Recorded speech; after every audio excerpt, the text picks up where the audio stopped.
Oh, hello there. I'm Belchen Cooper. In this class, I'll read all of you.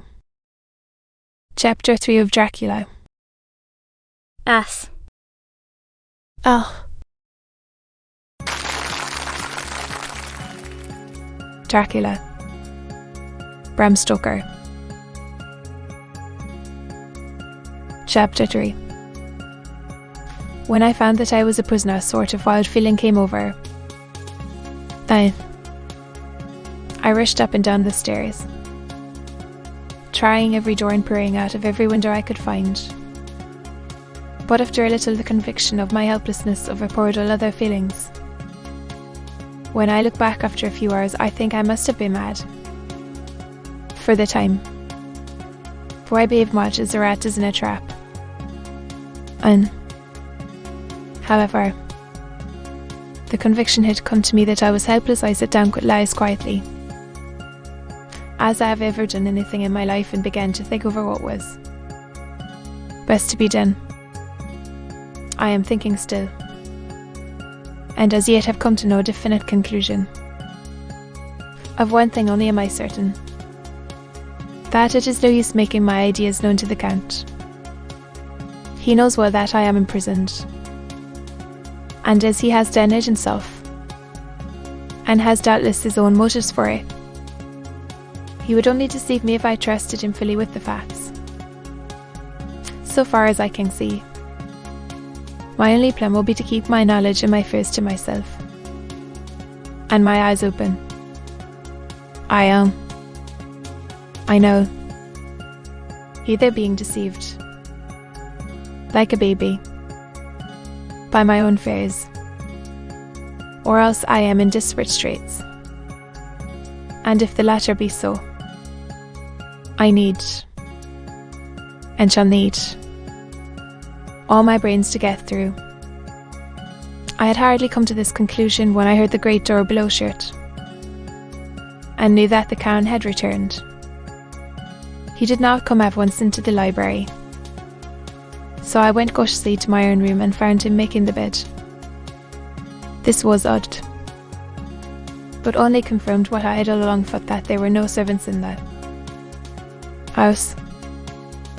When later I saw him through the cheek of the hinges of the door laying the table in the dining room, I was assured of it. For if he does himself all these menial offices, surely it is proof that there is no one else to do them.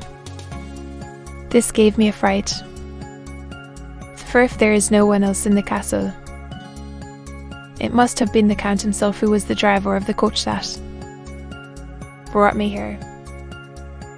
This is a terrible thought, for if so, what does it mean that he could control the wolves, as he did, by only holding up his hand in silence? How was it that all the people at Bishop's and on the coach had some terrible fear for me? What meant the giving of the crucifix, of the garlic, of the wild rose, of the mountain ash? Bless Sacred.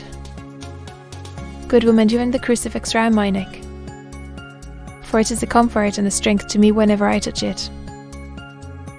It is that a thing which I have been taught to regard with disfavour, and as idolatrous should in a time of loneliness and trouble be of help.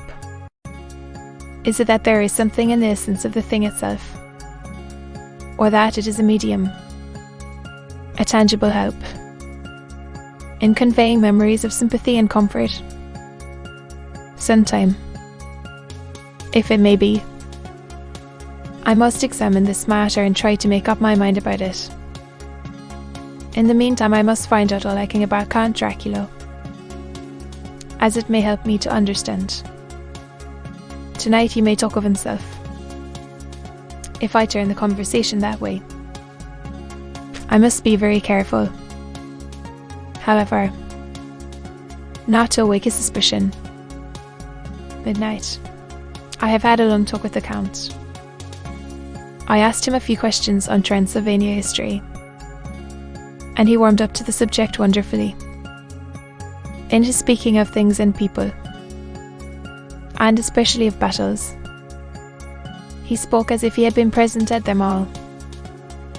This he afterwards explained by saying that to a boy are the pride of his house, and Nim is his own pride, that their glory is his glory, that their fate is his fate. Whenever he spoke of his house, he always said we, and spoke almost in the plural, like a king speaking. I wish I could put down all he said exactly as he said it, for to me it was most fascinating. It seemed to have in it a whole history of the country.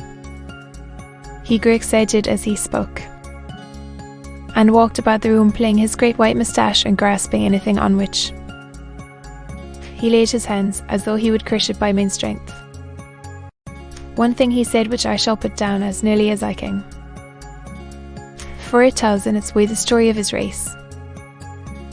We Sickleys have a right to be proud, for in our veins flows the blood of many brave races who fought as the lion fights for lordship here in the whirlpool of European races. The good tribe bore down from Iceland the fighting spirit which Thor Odin gave, that which their berserkers displayed to such fell intent on the seaboards of Europe, and of Asia and Africa too, till the peoples thought that the werewolves themselves had come here too. When they came, they found the Huns, whose warlike fury had swept the earth like a living flame, till the dying peoples held that in their veins ran the blood of those old witches, who, expelled from Scythia, had mated with the devils in the desert. Fools. What devil or what which was ever so great as Attila, whose blood is in these veins? He held up his arms. Is it a wonder that we were conquering race? That we were proud? That when the Magyar, the Lombard, the Avar, the Bulgar, or the Turk poured his thousands on our frontiers, we drove them back? Is it strange that when Arpad and his legion swept through the Hungarian fatherland, he found us here when he reached the frontier, that the Han Fogolos was completed there, and when the Hungarian flood swept eastward, the Sickleys were claimed as kindred by the victorious Magyars, and thus for centuries was trusted the guarding of the frontier of Turkey land.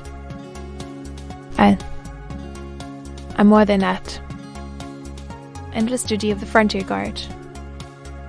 For, as the Turks say, water sleeps, and enemy is sleepless, who more gladly than we throughout the four nations receives the bloody sword, or at its warlike old flock quicker to the standard of the king. When was redeemed that great shame of my nation, the shame of Kosovo, when the fags of the Wallach and the Magyar went down beneath the crescent? Who is it but one of my own race who has we will cross the Danube and beat the Turk on his own ground? This was a Dracula indeed. Or was it that his own unworthy brother, when he had fallen, sold his people to the Turk and brought the shame of slavery on them? Was it not this Dracula, indeed, who inspired that other of his race who in a later age again and again brought his forces over the great river into Turkey land, who, when he was beaten back, came again, and again, and again, though he had to come alone from the bloody field where his troops were being slaughtered, since he knew that he alone could ultimately triumph. They said that he thought only of himself. Bah! What good are peasants without a leader? Where ends the war without a brain and heart to conduct it?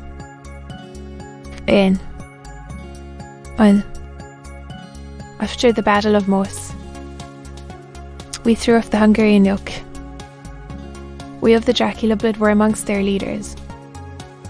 for our spirit would not brook that we were not free.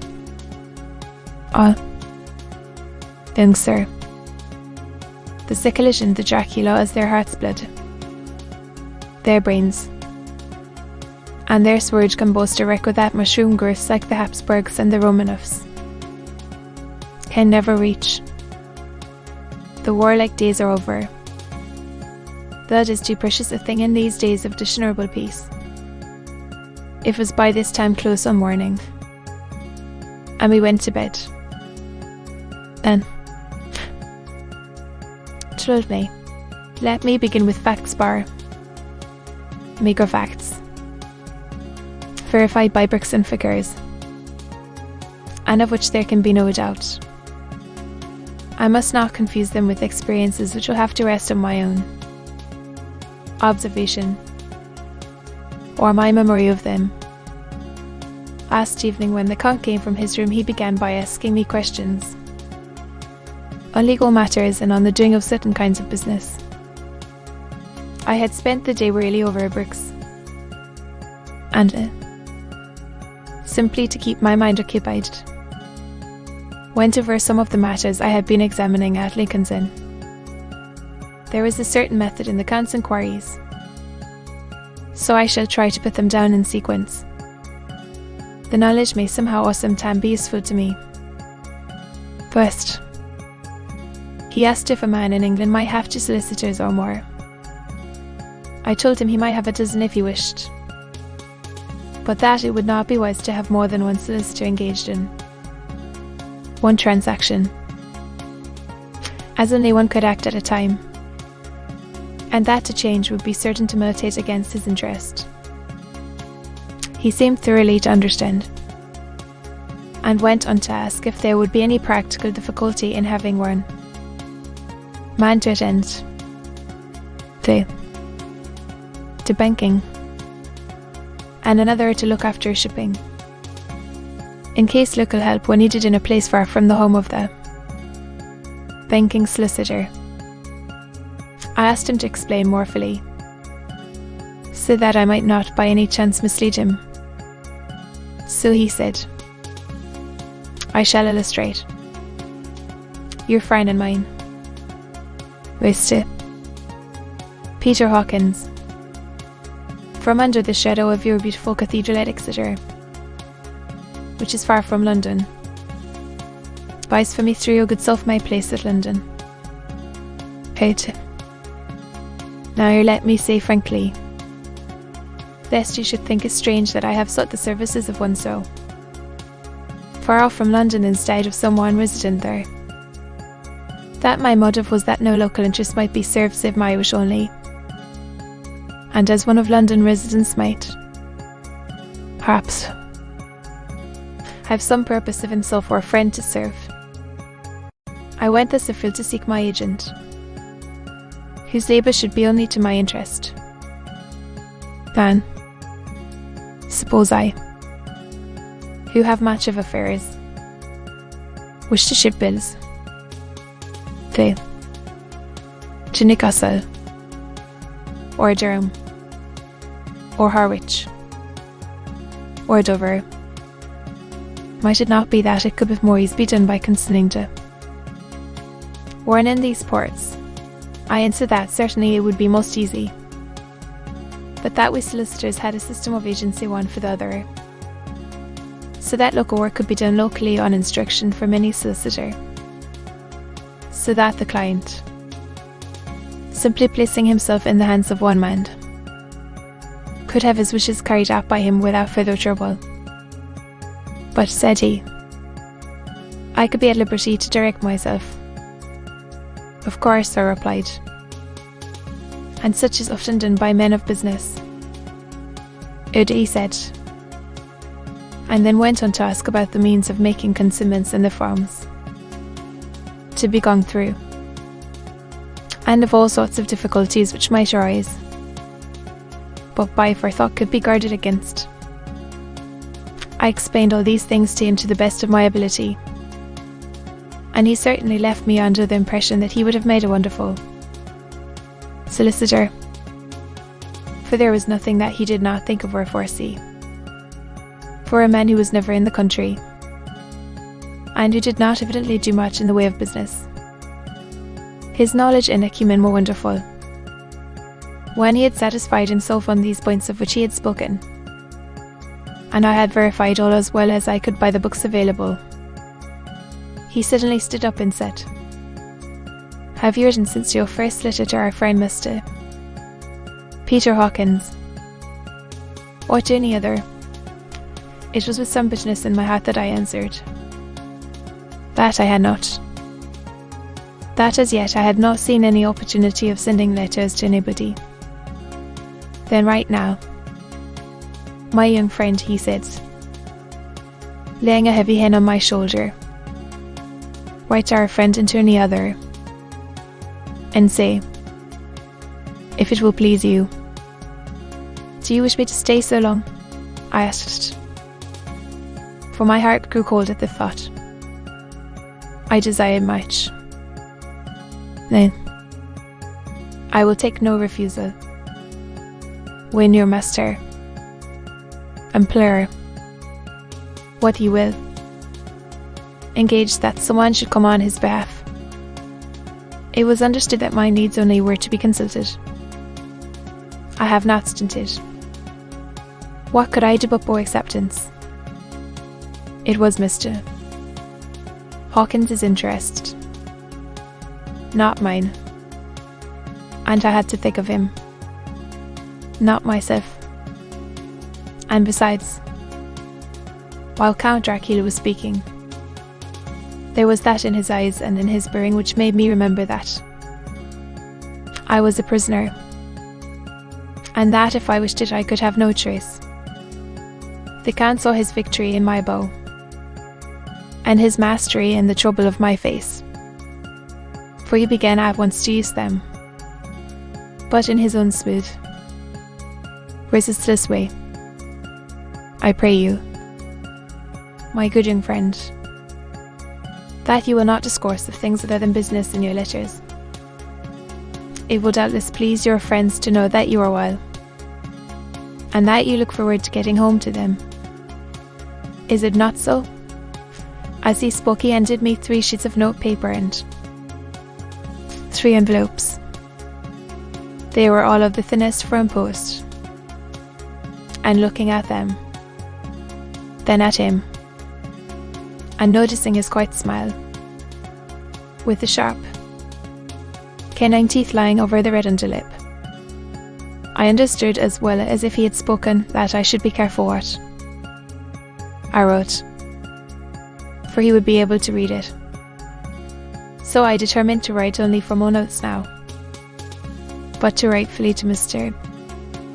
Hawkins in secret, and also to Mina, for to her I could write in shorthand, which would puzzle the Count, if he did see it.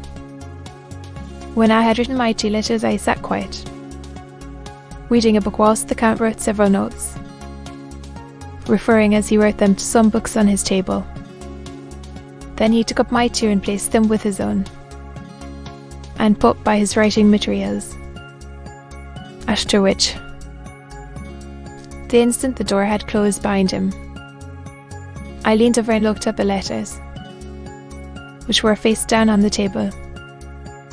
I felt no compunction in doing so, for under the circumstances I felt that I should protect myself in every way it. One of the letters was directed to Samuel F. Billington, Bow Town, the Crescent, would be. Another to Herr Lieutenant Bana. The third was to Katz and Company, London, and the 4th to Herr Klopstock and Berth, and course, Budapest. The 2nd and 4th were unsealed. I was just about to look at them when I saw the door handle move. I sank back in my seat, having just had time to replace the letters as they had been and to resume my book before the Count, holding still another letter in his hand, entered the room, He took up the letters on the table and stamped them carefully. And then turning to me, said, "I trust you will forgive me, but I have much work to do in private this evening." "You will," I hoped. "Find all things as you wish." At the door he turned, and after a moment's pause said, "Let me advise you, my dear young friend Danae. Let me warn you with all seriousness, that should you leave these rooms you will not by any chance go to sleep in any other part of the castle. It is old, and has many memories, and there are bad dreams for those who sleep unwisely. Be warned, should sleep now or ever overcome you, or be like to do, then haste to your own chamber or to these rooms, for your rest will then be safe. But if you be not careful in this respect," Then finished his speech in a gruesome way, for he motioned with his hands as if he were washing them. I quite understood. My only doubt was as to whether any dream could be more terrible than the unnatural, horrible net of gloom and mystery which seemed closing around me. Later, I endorsed the last words written, but this time there is no doubt in question. I shall not fear to sleep in any place where he is not. I have placed the crucifix over the head of my body. Imagine that my rest is this freer from dreams, and there it shall remain. When he left me, I went to my room. After a little while, not hearing any sound, I came out and went up the stone stair to where I could look out towards the south. There was some sense of freedom in the vast expanse, inaccessible though it was to me, as compared with the narrow darkness of the courtyard. Looking out on this, I felt that I was indeed in prison, and I seemed to want a breath of fresh air, though it were of the night. I am beginning to feel this nocturnal existence tell on me. It is destroying my nerve. I start at my own shadow, and am full of all sorts of horrible imaginings. God knows that there is ground for my terrible fear in this accursed place.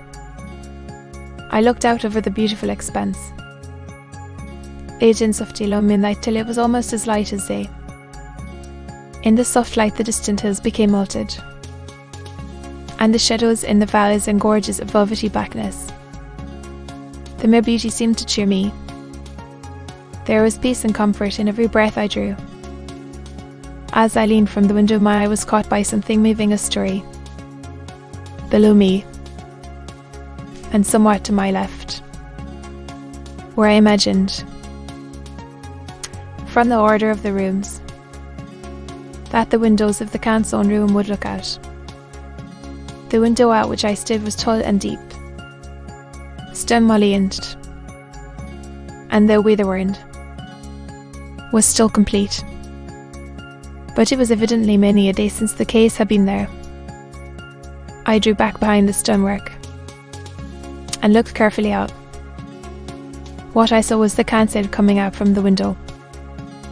I did not see the face, but I knew the man by the neck and the movement of his back and arms. In any case, I could not mistake the hands which I had had so many opportunities of studying. I was at first interested and somewhat amused, for it is wonderful how small a matter will interest and amuse a man when he is a prisoner. But my very feelings changed to repulsion and terror when I saw the whole man slowly emerge from the window and begin to crawl down the castle wall over that dreadful abyss, face down, with his cloak spreading out around him like great wings. At first I could not believe my eyes.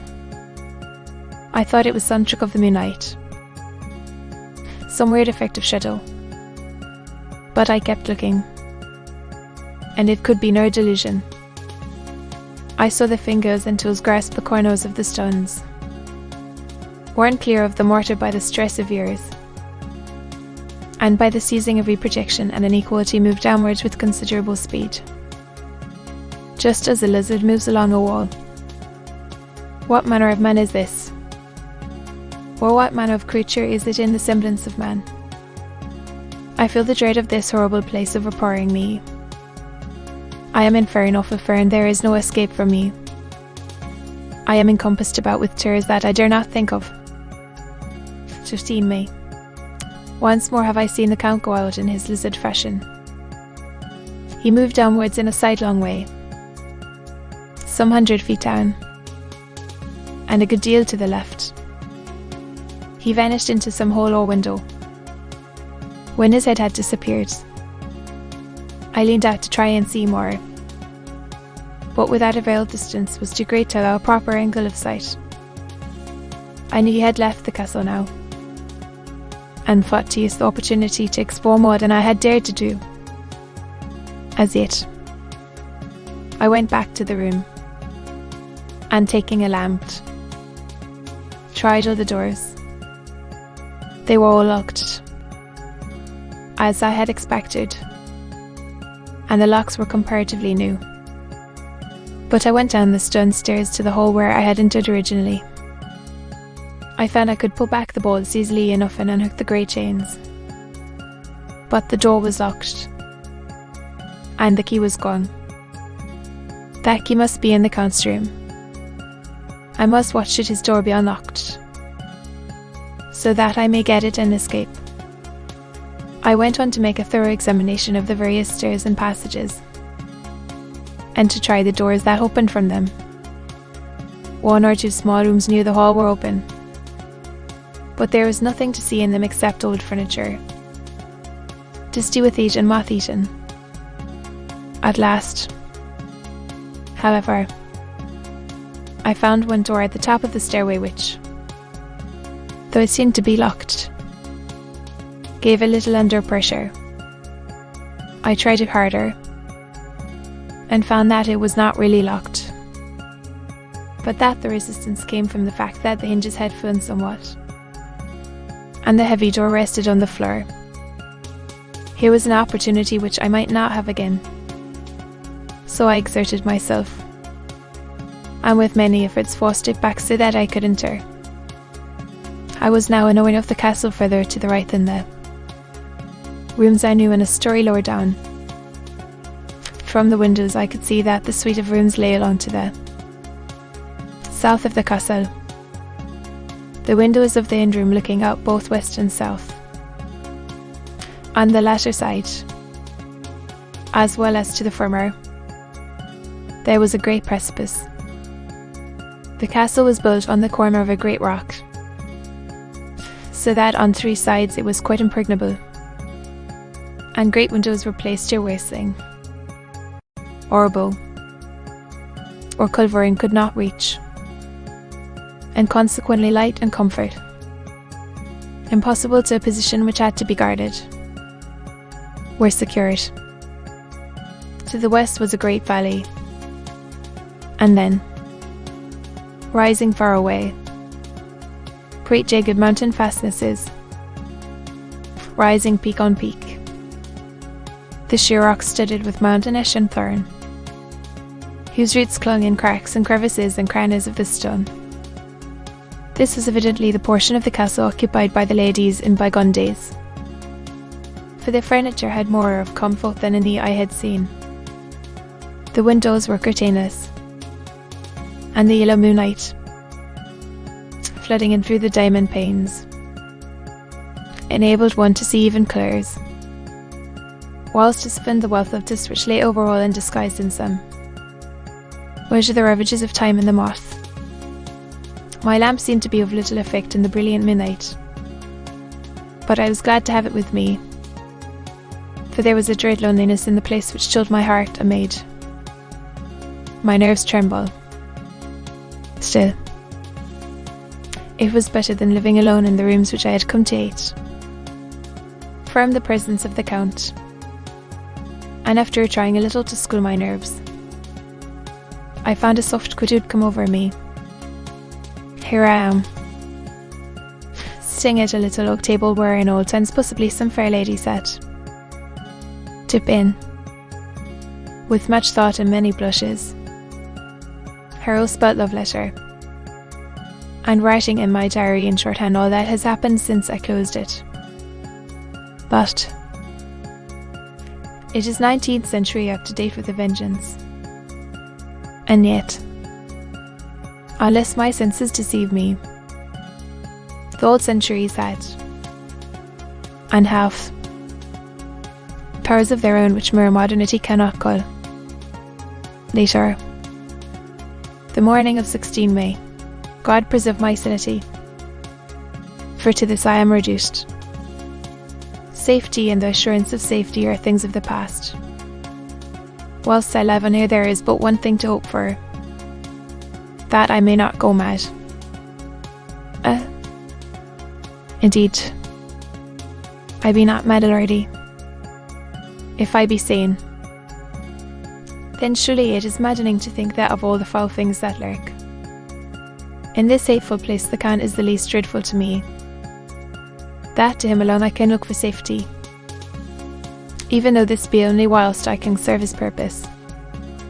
Great God, merciful God, let me be calm, for out of that way lies madness indeed. I begin to get new lights on certain things which have puzzled me. Up to now I never quite knew what Shakespeare meant when he made Hamlet say, "My tablets, kid, my tablets. 'Tis meet that I put it down," etc. For now, feeling as though my own brain were unhinged, or as if the shock had come, which must end in its undoing, I turned to my diary for repose. The habit of entering accurately must help to soothe me. The Count's mysterious warning frightened me at the time. It frightens me more now when I think of it, for in future he has a fearful hold upon me. I shall fear to doubt what he may say. When I had written in my diary and had fortunately replaced the book and pen, in my pocket I felt sleepy. The Count's warning came into my mind, but I took a pleasure in disobeying it. The sense of sleep was upon me, and with it the obstinacy which sleep brings as outrider. The soft moonlight soothed, and the wide expanse without gave a sense of freedom which refreshed me. I determined not to return tonight to the gloom-haunted rooms, but to sleep here, where, of old, ladies had sat and sung endless sweet lives whilst their gentle breasts were sad, for their men folk away in the midst of remorseless wars. I drew a great couch out of its place near the corner, so that, as I lay, I could look at the lovely view east and south, and in thinking of and uncaring for the dust, composed myself for sleep. I suppose I must have fallen asleep. I hope so, but I fear. For all that followed was startlingly real, so real that now sitting here in the broad, full sunlight of the morning, I cannot in the least believe that it was all sleep. I was not alone. The room was the same, unchanged in any way since I came into it. I could see along the floor, in the brilliant moonlight, my own footsteps marked where I had bestowed the long accumulation of dust. In the moonlight opposite me were 3 young women, ladies by their dress and manner. I thought at the time that I must be dreaming when I saw them. For, though the moonlight was behind them, they threw no shadow on the floor. They came close to me, and looked at me for some time, and then whispered together. 2 were dark, and had high aquiline noses, like the Count, and great dark, piercing eyes that seemed to be almost red when contrasted with the pale yellow moon. The other was fair as can be, with great wavy masses of golden hair and eyes like pale sapphires. I seemed somehow to know her face, and to know it in connection with some dreamy fear. But I could not recollect at the moment how or where. All three had brilliant white teeth that shone like pearls against the ruby of their voluptuous lips. There was something about them that made me uneasy. Some longing and at the same time some deadly fear. I felt in my heart a wicked, burning desire that they would kiss me with those red lips. It is now good to note this down, lest some day it should meet Mina's eyes and cause her pain. But it is the truth. They whispered together, and then they all three laughed such a silvery, musical laugh, but as hard as though the sound never could have come through the softness of human lips.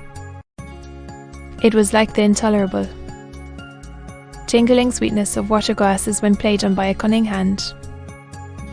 The fair girl shook her head coquettishly, and the other two urged her on. One said, "Go on. You are first, and we shall follow. Yours is the right to begin," the other added. "He is young and strong. There are kisses for us all." I lay quiet, looking out under my eyelashes in an agony of delightful anticipation. The fair girl advanced and bent over me till I could feel the movement of her breath upon me. Sweet it was in one sense, honey sweet, and sent the same tingling through the nerves as her voice, but with a bitter underlying the sweet, a bitter offensiveness, as one smells in blood. I was afraid to raise my eyelids, but looked out and saw perfectly under the lashes.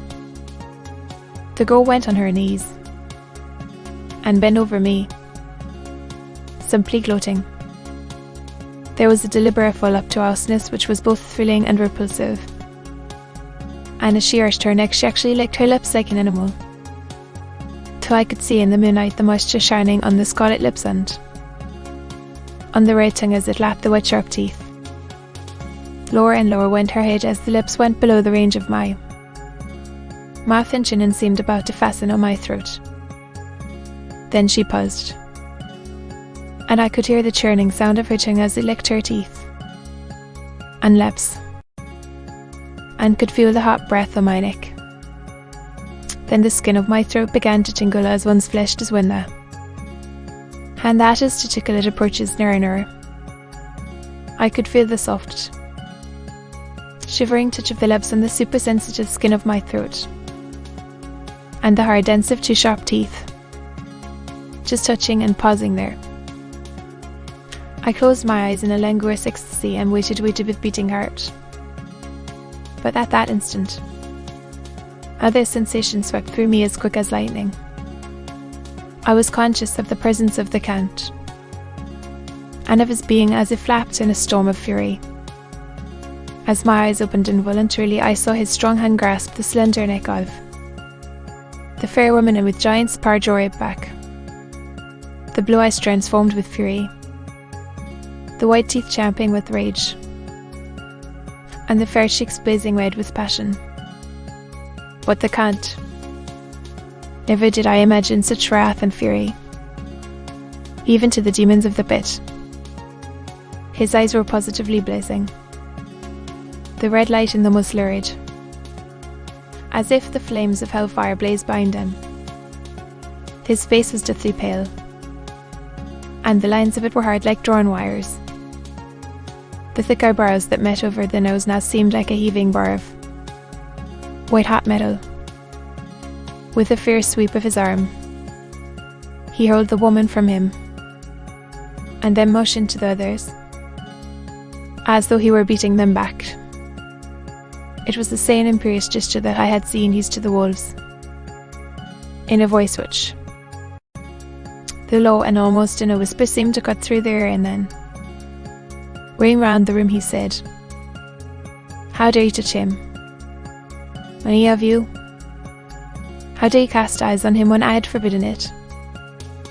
I tell you all, this man belongs to me, Beware how you meddle with him, or you'll have to deal with me, the fair girl. With a laugh of ribald coquetry, turned to answer him. You yourself never loved. You never love, on this other woman Jane. And such a mirthless, odd, soulless laughter rang through the room that it almost made me faint to her. It seemed like the pleasure of fiends. Then the Count turned, after looking at my face attentively, and said in a soft whisper, Yes, I too can love. You yourselves can tell it from the past. Is it not so? Well, now I promise you that when I am done with him, you shall kiss him. At your will. I'll go. Gore. I must awaken him. Are we to have nothing tonight? Said one of them, with a low laugh, as she pointed to the bag which he had thrown upon the floor, and which moved as if there were some living thing within it. For answer he nodded his head. One of the women jumped forward and opened it. If my ears did not deceive me, there was a gasp and a low wail, as of a half-smothered child. The women closed round, whilst I was aghast with horror. But as I looked, they disappeared, and with them the dreadful bag. There was no door near them, and they could not have passed me without my noticing. They simply seemed to fade into the rays of the moonlight and pass out through the window, for I could see outside the dim, shadowy forms for a moment before they entirely faded away. Then the horror overcame me, and I sank down unconscious. To be continued.